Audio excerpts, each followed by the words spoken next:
Bonjour tout le monde, bienvenue dans cette nouvelle vidéo. On continue donc notre série sur les constellations et les prévisions pour 2024 aujourd'hui avec la constellation du Scorpion. Comme d'habitude, petit disclaimer, il ne s'agit pas du Scorpion tropique ou de votre soleil en Scorpion, il s'agit tout simplement de l'ascendant ou de la lune en Scorpion en astrologie indienne sidérale. Donc, s'il vous plaît, regardez avant sur les sites où vous voulez, où vous pouvez. Si vous êtes bien ascendant Scorpion ou si votre lune est bien en Scorpion, dans la constellation et non dans le signe, c'est un petit peu différent. On parle de deux choses différentes. Et si votre ascendant ou votre lune est en Scorpion, alors cette vidéo est faite pour vous. Pourquoi je vous précise cela? Parce qu'il s'agit d'une astrologie érudite, une astrologie savante qui se base sur les grands domaines de vie, sur les maisons et donc sur l'heure de naissance, donc l'ascendant. Si il est en Scorpion, eh bien, ce que je vais vous dire va vous concerner. Maintenant, nous allons donc parler des nœuds lunaires, les nœuds lunaires qui vont transiter en novembre 2023 dans l'axe des Poissons et de la Vierge. Nous allons également parler de Jupiter, de Saturne et de Mars, qui est la planète maîtresse du Scorpion. Et nous allons parler du Soleil, de Vénus et de Mercure dans d'autres vidéos que je ferai en 2024, courant 2024. Donc, parce qu'il y a déjà beaucoup de choses à dire. Le nœud nord sera en maison 5, ça mettra donc en évidence ce domaine de vie qu'est la maison 5 de novembre 2023 à mai 2025. Donc évidemment, toute cette année 2024 va être imprégnée, empreinte de cette énergie du nœud nord en maison 5. Donc on a dit que le nœud nord mettait en évidence les domaines de la 5. Ça peut être quoi?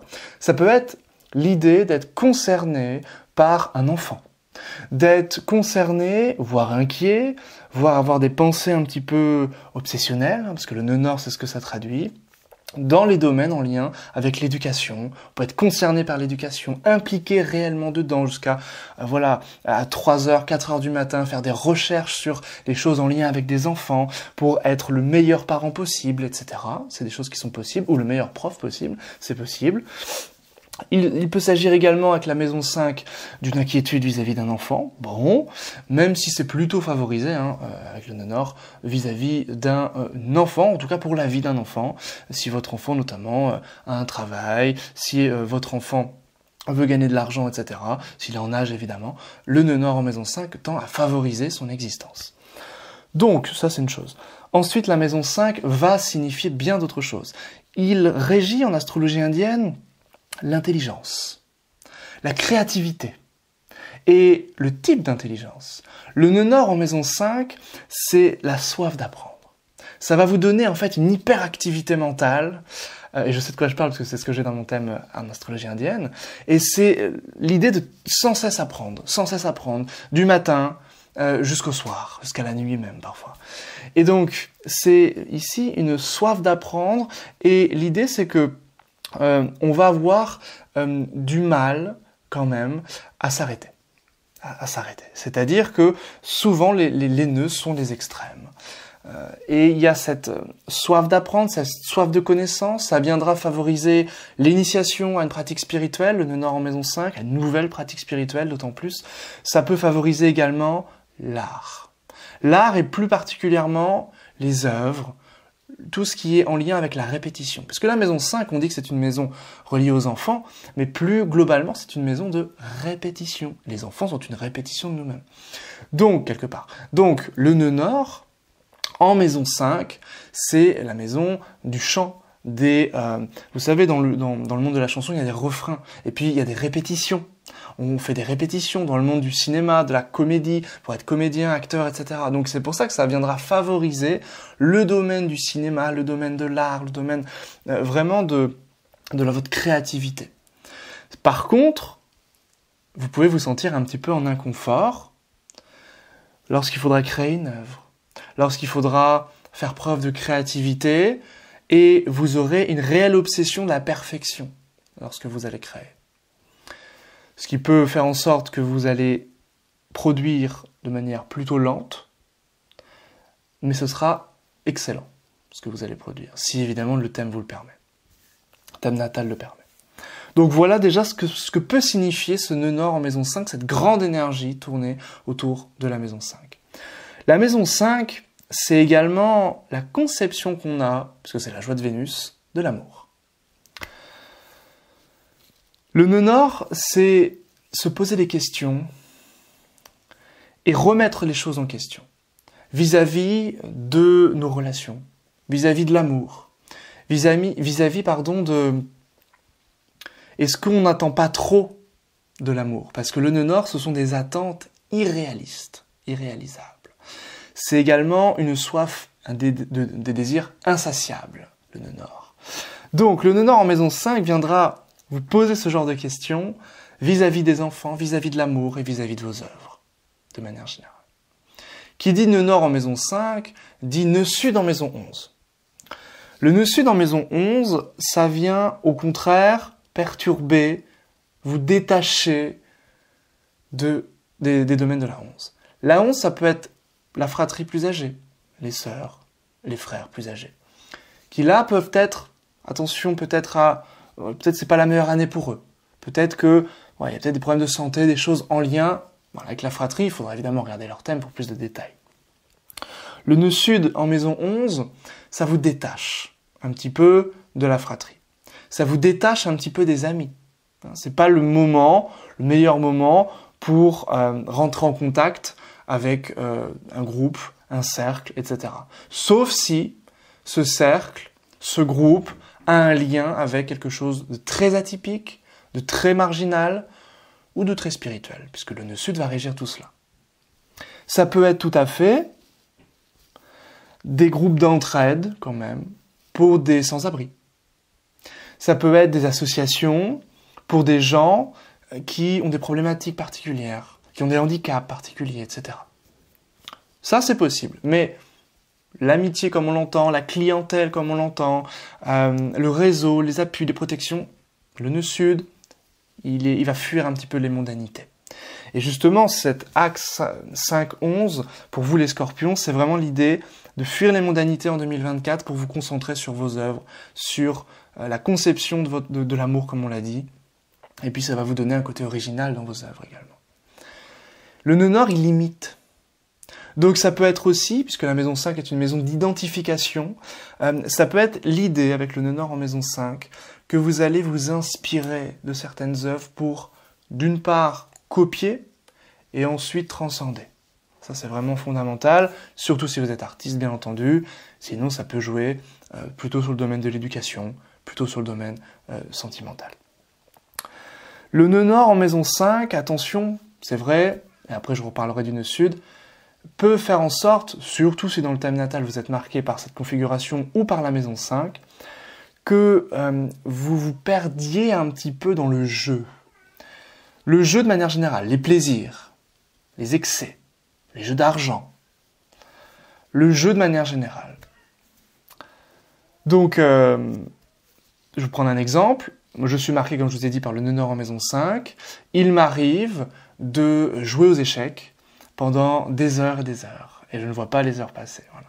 C'est comme si c'était une sorte de joueur compulsif. Eh bien, le nœud nord en maison 5 viendra vous questionner par rapport à votre relation au niveau du jeu, au niveau du plaisir, au niveau de vos sens, etc.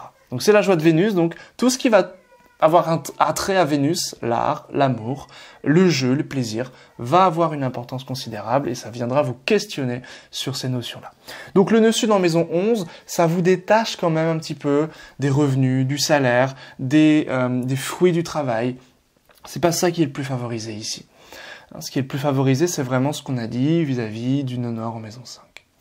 Donc le nœud sud en 11, c'est l'idée qu'on peut quand même avoir des revenus qui viennent de manière soudaine et inattendue, mais surtout, on peut avoir des rentrées d'argent parce qu'on aura fait preuve d'une certaine forme d'originalité. Parce qu'on aura fait quelque chose, on aura vu quelque chose que les autres n'ont pas vu. En fait, on va devoir se démarquer comme ça pour que ce nœud sud puisse donner les fruits de la maison qu'il touche, c'est-à-dire ici le salaire, la maison 11, ou des amitiés éventuellement. Ça peut aussi rompre, couper des amitiés, couper des relations avec des personnes qui peuvent être un petit peu toxiques ou pas d'ailleurs. Le nœud sud, ça coupe de manière générale. Donc 2024 peut être le bon moment pour faire table rase des relations, pour faire peau neuve, on va dire, avec des relations par exemple. Voilà pour les nœuds, c'est vraiment l'axe de la création, 5, et de la publication, la 11. Donc ici, ça va vous mettre en lien également avec l'idée de créer et l'idée de mettre soit ce que vous avez appris au service du plus grand nombre, d'une clientèle, d'un public, peu importe, ou de faire de l'œuvre, des œuvres d'art, pardon, de la création, et de partager ça au grand public. C'est vraiment cet axe qui est important pour vous les Scorpions en 2024. Maintenant, on va parler un petit peu de Jupiter. Alors, Jupiter, c'est la grande bénéfique. Dans votre thème, il est bénéfique également parce qu'il est maître de la maison 5 des poissons. Et ce Jupiter, il est en maison 6 jusqu'en mai 2024. Mai 2024, on est ici en maison 6, la maison de la santé. La maison de l'hygiène de vie, du quotidien, des petites problématiques, de l'animal de compagnie éventuellement, bon, des serviteurs. Bon. Alors ici, jusqu'en mai 2024, ça viendra quand même faciliter, protéger la santé, de manière générale. Maintenant, il peut y avoir aussi le fait de parler. La maison 2, c'est ce que vous dites, de parler et de gagner de l'argent éventuellement, ou de mettre en valeur le domaine qui est tourné autour de la routine, des habitudes de vie, de la santé. Ça veut dire que si dans votre thème, il y a déjà cette promesse-là, eh bien, ça peut être un bon moment pour gagner de l'argent vis-à-vis de la médecine. Donc, pour gagner de l'argent vis-à-vis du fait de servir les autres. L'idée aussi de mettre en place une routine améliore l'argent, améliore aussi votre créativité, tout simplement. Parce que Jupiter est maître de 5. Ça va aussi vous doter d'une certaine forme de créativité, maître de 5 en 6, dans votre travail, dans votre espace de travail. Ça peut faciliter la relation avec les employés, avec les collègues de bureau, des collègues de travail. Il peut y avoir aussi d'autres collègues qui arrivent, bien entendu, ou une autre prise d'emploi qui est possible jusqu'en mai 2024, voilà, avec ce Jupiter, donc qui était déjà là depuis mai 2023. Avril 2023, je crois. De mai 2024 à mai 2025, Jupiter il transite en Taureau, constellation du Taureau. Il sera donc en maison 7 pour vous les Scorpions. Là, évidemment, c'est excellent pour le domaine sentimental, pour le domaine relationnel de manière générale. Jupiter, maître de 2 en 7, il peut ajouter une relation. Mais bien entendu, il faut que le reste du thème aille dans ce sens, avec les maîtres du temps, qui sont les maîtres des périodes planétaires en astrologie. Le fait que le maître de 5 soit en maison 7 peut signifier plusieurs choses, bien entendu. À chaque fois, ça peut signifier plein de choses. Je vous donne ici que les grandes lignes. L'idée, ça peut être qu'il y a le début d'une relation sentimentale, si vous êtes célibataire, qui est favorisé de mai 2024 à mai 2025. Ça peut faire en sorte que l'enfant, si on prend les maisons dérivées, prenne des initiatives, se déplace, découvre un petit peu le monde, parte aussi de la maison, c'est des choses qui sont possibles. Jupiter ici, qui sera dans la maison 7. Donc voilà déjà ce qu'on peut dire vis-à-vis de toutes ces questions.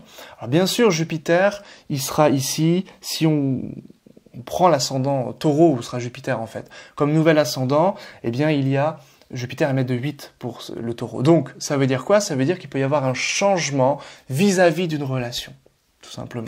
Un changement vis-à-vis d'une relation, c'est-à-dire que la vie du partenaire peut changer si vous avez déjà quelqu'un.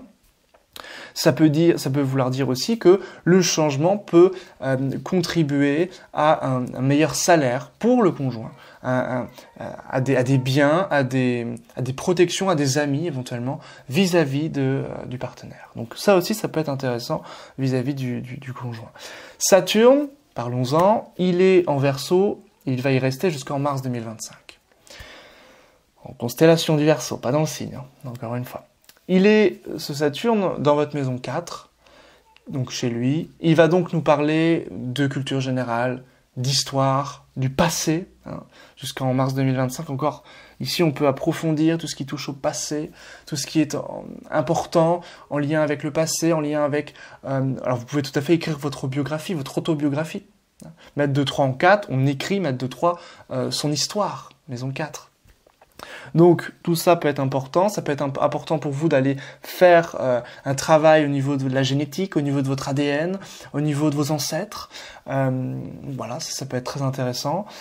Saturne en maison 4, ça peut évidemment nous parler des parents, hein, particulièrement du père ici, mais bon, ça peut nous parler des deux parents éventuellement, maison 4 étant la maison de la mère, particulièrement en astrologie indienne.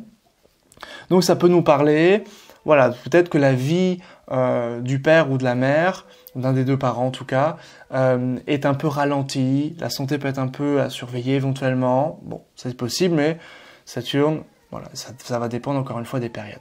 Et puis ça va nous parler surtout du logement, hein, Saturne en maison 4. Ça peut nous parler ici de l'idée que on peut remettre en place, restructurer, refaire une sorte d'architecture un petit peu de chez soi, hein, de son espace de vie, de son espace de travail aussi, avec le Saturne maître de 4. Saturne, pour vous, les scorpions, c'est là où vous dirigez votre énergie parce qu'il est maître de 3. Et la maison 3, c'est en lien avec Mars, c'est en lien avec la bravoure, l'énergie, là où on dirige notre énergie.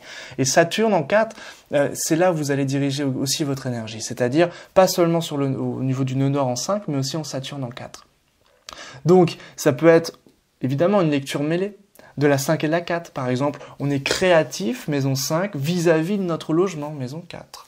On est créatif, on crée des œuvres, tout simplement, lorsque on aura restructuré notre chez-soi. Voilà. Toute cette symbolique ici peut être très intéressante au courant 2024. Maintenant, on va finir avec Mars. Mars, on va vite, hein, parce qu'il y a beaucoup de transits, mais de janvier au 6 février, Mars sera dans votre maison 2. Alors, le Mars, c'est votre planète. Hein. Donc, ça veut dire que là, vous allez chercher l'argent, hein, tout simplement. Vous allez chercher la sécurité matérielle. Ça peut vous faire quand même un petit peu dépenser de l'argent. Et puis, vous pouvez aussi avoir des mots un petit peu crus, un petit peu violents, voilà, un petit peu dur envers des personnes, et ça peut plus ou moins passer, on va dire. Hein. Du 6 février au 15 mars, la planète Mars est en maison 3 exaltée en Capricorne, donc là, c'est le moment où vous aurez le plus d'énergie. Puisque Mars c'est vous, exalté, vous allez être en exaltation, vous allez péter le feu. En Capricorne, du 6 février donc au 15 mars, là, en maison 3, c'est justement, on l'a dit tout à l'heure, la maison des prises d'initiative, de la bravoure, du courage, on est curieux, on sort de sa zone de confort, on prend des risques, on prend des initiatives, on se bouge, ici clairement, du 6 février au 15 mars. Du 15 mars au 23 avril, Mars est en maison 4, donc là, il peut y avoir un petit peu de la querelle avec les parents. Voilà. C'est possible qu'il y ait de la querelle avec les parents du 15 mars au 23 avril. C'est possible aussi que vous refassiez des travaux chez vous, voilà, peut-être il y a des petites problématiques avec les véhicules, hein, c'est des choses qui sont possibles, qui est la maison 4 en astrologie indienne. Voilà.